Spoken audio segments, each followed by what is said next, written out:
We're trying to get the Christmas gifts to the post office this morning.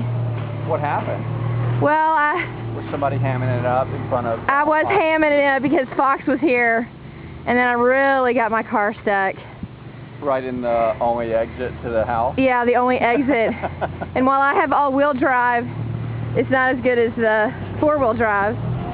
And the winch didn't even work, so then my husband had to move my car, ditch it on the side. It's really stuck. And there he is. So now we gotta get the present. Here we are with our present. Our husky's thinking she's going bye-byes, but not anymore. So, here you go.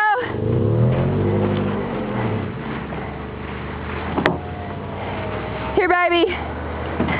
Now we can be Santa on time.